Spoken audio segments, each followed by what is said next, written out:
قوم لوط، جنہوں نے ایسی برائی کو ایجاد کیا جو ان سے پہلے دنیا میں کسی قوم نے نہ کی، ایسی بدکاری جس کی مثال تاریخ میں کہیں نہیں ملتی۔ اس قوم نے ایسا کیا کام کیا کہ ان کا انجام کیا ہوا؟ حضرت لوط علیہ السلام ایک برگزیدہ نبی تھے۔ آپ کے والد کا نام حاران تھا جو تاریخ کے بیٹے تھے۔ آپ کی پیدائش عراق کے قدیم شہر میں ہوئی۔ یہ شہر حضرت ابراہیم علیہ السلام کا مسکن تھا۔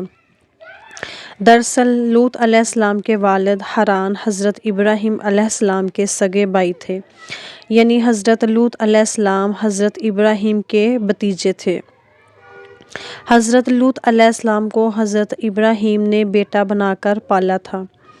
آپ حضرت ابراہیم پر ایمان لانے والے سب سے پہلے آدمی تھے۔ آپ حضرت ابراہیم کے زمانے میں اہل سدوم کی رہنمائی کے لیے نبوت کے منصب پر فائز ہوئے۔ حضرت لوط کے بہت سارے معجزات ہیں۔ آپ جس وقت بارش کے لیے دعا کرتے تو آسمان بادلوں سے بھر جاتا اور خوب بارش ہوتی۔ جس پتھر مبارک پر آپ سر رکھ کر سوتے اس پتھر پر آپ کے سر کا نشان بن جاتا۔ جس زمانے میں حضرت لوط علیہ السلام مبعوث فرمائے گئے، قوم کے آس پاس 5 نہایت ہی خوبصورت شہر آباد تھے، جن میں سے ہر ایک کی آبادی 1,00,000 نفوس سے زیادہ تھی۔ یہ علاقے نہایت ہی سرسبز و شاداب اور قدرت کی فیاضی کا حسین شاہکار تھے۔ یہاں باغات کی کثرت تھی، لہلہاتی کھیتیاں یہاں کی ضروریات سے کہیں زیادہ تھیں۔ اردن، شام اور اسرائیل کے درمیان بسا ہوا یہ علاقہ نہایت ہی زرخیز تھا۔ وہاں ہر طرح کے اناج، پھل اور میوے بکثرت پیدا ہوتے تھے۔ اور یہی وجہ تھی کہ آس پاس کے بستیوں کے لوگ اپنی معاشی اور غذائی ضروریات کے لیے ان بستیوں کی طرف آتے تھے۔ مگر یہ بات اہل سدوم کے لیے بالکل ناقابل قبول تھی۔ ان کے خیال میں ان کی بستیوں میں پیدا ہونے والے پھلوں، اناجوں اور سبزیوں پر صرف ان کا ہی حق تھا۔ وہ نہیں چاہتے تھے کہ دوسری بستیوں کے لوگ ان کے علاقوں میں آئیں۔ وہ اس بات پر غور و فکر کر رہے تھے کہ باہر سے آنے والے لوگوں کو یہاں آنے سے آخر کیسے روکا جائے کہ ابلیس ایک بزرگ کی شکل میں ان کے پاس آیا اور کہا، اگر تم ان سے پیچھا چھڑانا چاہتے ہو تو میرے کہنے پر عمل کرو۔ اس اجنبی بزرگ کی بات کو لوگوں نے بہت توجہ سے سنا۔ ابلیس نے کہا، میں کل بتاؤں گا۔ دوسرے دن ابلیس ایک خوبصورت جوان مرد کی شکل میں آیا اور انہیں اپنی عورتوں کی بجائے مردوں کے ساتھ فعل بد کرنا سکھایا۔ اس نے کہا کہ اگر تم ان کو اپنی بستیوں میں آنے سے روکنا چاہتے ہو اور ان سے نجات حاصل کرنا چاہتے ہو تو تم ایسا کرو، اس سے وہ تمہاری بستیوں میں آنا چھوڑ دیں گے۔ جب بھی کوئی شخص تمہارے علاقے میں آئے تو تم لوگ زبردستی اس کے ساتھ اپنی خواہش پوری کرو، اس طرح یہ لوگ اس بستی میں آنا چھوڑ دیں گے۔ ثانی خواہشات کے لیے مردوں سے بدفعلی کرنا اس قوم کا دستور بن گیا۔ یہاں بے حیائی عام ہو گئی تھی۔ حکمران، سردار، روسا، ہر طبقہ میں، ہر گھر میں یہ عمل، یہ بدفعلی پھیل گئی۔ بڑی محفل میں یہ لوگ بدفعلی کے کام کو خوشی محسوس کرتے تھے اور کوئی بھی محفل ان کی ایسی نہ ہوتی تھی جس میں وہ اس کام کو نہ کرتے۔ ان کی کوئی بھی محفل اس کام کے بغیر ادھوری سمجھی جاتی تھی۔ خاص کر مسافروں میں سے کوئی بھی خوبصورت لڑکا ہوتا تو یہ لوگ اسے اپنا شکار بنا لیتے۔ تلمود میں لکھا ہے کہ اہل سدوم اپنی روزمرہ کی زندگی میں سخت ظالم، دھوکے باز اور بد معاملات تھے۔ کوئی مسافر ان کے علاقے سے بحیثیت نہ گزر سکتا تھا۔ کوئی غریب ان کے علاقے سے ایک روٹی کا ٹکڑا بھی حاصل نہ کر پاتا۔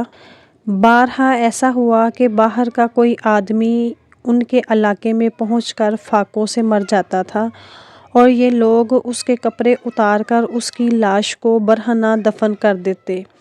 اپنی وادی کو انہوں نے ایک باغ بنا رکھا تھا جس کا سلسلہ میلوں تک پھیلا ہوا تھا۔ اس باغ میں وہ انتہائی بے حیائی کے ساتھ اعلانیہ بدکاری کیا کرتے تھے۔ حضرت لوط علیہ السلام نے انہیں توحید کی دعوت دی اور بدکاری کے اس عمل سے توبہ کرنے کا حکم دیا۔ حضرت لوط علیہ السلام نے کہا کہ تم بے حیائی کیوں کرتے ہو؟ تم عورتوں کو چھوڑ کر لذت حاصل کرنے کے لیے مرد کی طرف مائل ہوتے ہو۔ حقیقت یہ ہے کہ تم لوگ احمق ہو۔ حضرت لوط علیہ السلام ان کو دن رات نصیحت کیا کرتے، لیکن قوم پر اس کا ذرا برابر اثر نہ ہوا، بلکہ وہ بہت فخریہ انداز میں یہ کام کیا کرتے تھے۔ انہیں حضرت لوط علیہ السلام کا سمجھانا بھی بہت برا لگتا تھا، لہٰذا انہوں نے صاف صاف کہہ دیا کہ اگر تم ہمیں اسی طرح برا کہتے رہے، کاموں میں مداخلت کرتے رہے تو ہم تمہیں اس بستی سے نکال دیں گے۔ حضرت لوط علیہ السلام نے نصیحت و تبلیغ کا سلسلہ جاری رکھا، لہٰذا ایک دن اہل سدوم نے خود ہی اپنے لیے عذاب الہی کا مطالبہ کر دیا۔ انہوں نے حضرت لوط علیہ السلام کی نصیحت کے جواب میں کہا، اگر تم اتنے ہی سچے ہو تو تم اس عذاب کو ہم پر مسلط کر دو، یعنی وہ عذاب ہمارے اوپر لے آؤ جس سے ہمیں تم ڈراتے ہو۔ تک اللہ تعالیٰ نے ان کو بدکاری کے باوجود ڈیل دے رکھی تھی، لیکن جب انہوں نے حضرت لوط علیہ السلام سے اس دن کہا کہ اگر تم سچے ہو تو ہم پر عذاب لے آؤ، تو لہٰذا ان پر عذاب الہی کا فیصلہ ہو گیا۔ اللہ تعالیٰ نے اپنے خاص فرشتوں کو دنیا کی طرف روانہ کر دیا۔ یہ فرشتے دراصل حضرت جبرائیل اور میکائیل اور اسرافیل علیہ السلام تھے۔ پھر یہ فرشتے لوط علیہ السلام کے گھر تشریف لائے۔ حضرت لوط علیہ السلام نے جب ان خوبصورت مردوں کو دیکھا تو وہ سخت پریشانی میں مبتلا ہو گئے۔ انہیں یہ خطرہ محسوس ہوا کہ اگر ان کے قوم کے لوگوں نے انہیں دیکھ لیا تو وہ نہ جانے ان کے ساتھ کیا سلوک کریں گے۔ حضرت لوط علیہ السلام کی بیوی کا نام وائلہ تھا، وہ آپ پر ایمان نہ لائی تھی۔ وہ دراصل ایک منافق تھی، وہ کافروں کے ساتھ تھی، لہٰذا اس نے جا کر اہل سدوم کو یہ خبر دے دی کہ لوط کے گھر میں نوجوان لڑکے مہمان ٹھہرے ہوئے ہیں۔ یہ سن کر بستی والے دوڑتے ہوئے حضرت لوط علیہ السلام کے گھر پہنچے اور حضرت لوط سے کہا کہ ان خوبصورت مردوں کو ہمارے حوالے کر دو۔ حضرت لوط نے کہا، اے قوم، یہ جو میری قوم کی لڑکیاں ہیں یہ تمہارے لیے جائز اور پاک ہیں۔ اللہ سے ڈرو اور مجھے میرے مہمانوں کے سامنے رسوا نہ کرو۔ کیا تم میں سے کوئی بھی شائستہ آدمی نہیں ہے؟ حضرت لوط کی بات سن کر وہ لوگ بولے، تم بخوبی واقف ہو کہ ہمیں تمہاری بیٹیوں سے کوئی حاجت نہیں، اور جو ہماری اصل چاہت سے تم اچھی طرح واقف ہو۔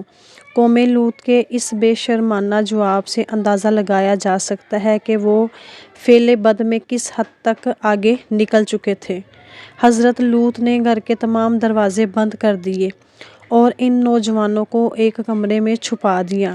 لوگوں نے آپ کے گھر کا گھیراؤ کر لیا اور ان میں سے کچھ گھر کی دیوار پر بھی چڑھ گئے۔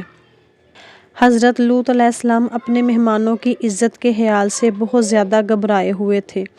فرشتے یہ سب منظر دیکھ رہے تھے۔ جب انہوں نے حضرت لوط علیہ السلام کی بے بسی اور پریشانی کا یہ عالم دیکھا تو انہوں نے حقیقت سے پردہ اٹھاتے ہوئے فرمایا، اے لوط، ہم تمہارے رب کے بھیجے ہوئے فرشتے ہیں، یہ لوگ ہرگز بھی تم تک نہیں پہنچ سکیں گے۔ ابھی کچھ رات باقی ہے، تم اپنے گھر والوں کو لے کر چل دو اور تم میں سے کوئی شخص پیچھے مڑ کر نہ دیکھے۔ اہل سدوم حضرت لوط کے گھر کا دروازہ توڑنے پر بضد تھے۔ حضرت لوط علیہ السلام حقیقت حال جان کر مطمئن ہو گئے اور اپنے گھر والوں کو لے کر رات کے اس پہر نکل گئے، لیکن ان کی بیوی راستے میں سے ہی مر گئی۔ وہ واپس پلٹنے والوں میں سے شامل ہو گئی۔ چونکہ وہ منافق تھی، وہ کافروں کے ساتھ ملی ہوئی تھی، وہ آپ پر ایمان نہیں لائی تھی اور اس پر بھی اس قوم کے ساتھ ہی عذاب نازل کیا گیا، لہٰذا وہ اس قوم کے ساتھ ہی جہنم رسیدہ ہو گئی۔ جب صبح کا آغاز ہوا تو اللہ تعالیٰ کے حکم سے حضرت جبرائیل علیہ السلام نے بستی کو اپنے پر سے اکھاڑ دیا۔ آسمان سے پتھروں کی بارش شروع ہو گئی۔ آسمان سے جب پتھر برسائے جاتے تو ان پتھروں پر ہر شخص کا نام لکھا ہوتا۔ جس شخص کا نام لکھا ہوتا اس شخص کو وہی پتھر جا کے لگتا۔ جب یہ پتھر ان کے سر پر لگتا تو وہ ان کے سر پاش پاش ہو جاتے۔ صبح سویرے شروع ہونے والا یہ عذاب اشراق تک پوری بستی کو نیست و نابود کر چکا تھا۔ خوبصورت بستیوں کو اللہ نے ایک انتہائی بدبودار اور سیاہ جھیل میں تبدیل کر دیا۔ جس کے پانی سے رہتی دنیا تک کوئی فائدہ نہیں اٹھایا جا سکتا۔ سمندر کے اس خاص حصے میں کوئی جاندار مچھلی، مینڈک وغیرہ زندہ نہیں رہ سکتے۔ اہل سدوم جنہیں پتھر بنا دیا گیا، ان کے بت آج بھی بحر مردار کے پاس موجود ہیں، جو تا قیامت لوگوں کے لیے عبرت کا نشان ہے۔ یورپی ممالک میں انسانی آزادی کے نام پر اس بدکاری کی اجازت دی جاتی ہے۔ اس فحش عمل کو فخر سمجھا جاتا ہے، مگر حقیقت یہ ہے کہ ہم جنس پرستی بالکل فطرت کے خلاف ہے، جس سے انسانی معاشرہ تباہ و برباد ہو جاتا ہے۔ روایتوں کے مطابق ایک مرتبہ حضرت سلمان علیہ السلام نے شیطان سے پوچھا کہ اللہ تعالیٰ کے نزدیک سب سے بدترین عمل کیا ہے؟ تو ابلیس بولا، اللہ تعالیٰ کے نزدیک سب سے بدترین عمل وہ ہے جس میں ایک مرد مرد سے اور عورت عورت سے اپنی خواہش پوری کرے۔ حضرت ابن عباس سے روایت ہے کہ رسول اللہ صلی اللہ علیہ وسلم نے فرمایا، اس شخص پر اللہ پاک کی لعنت ہو جو قوم لوط والا عمل کرے۔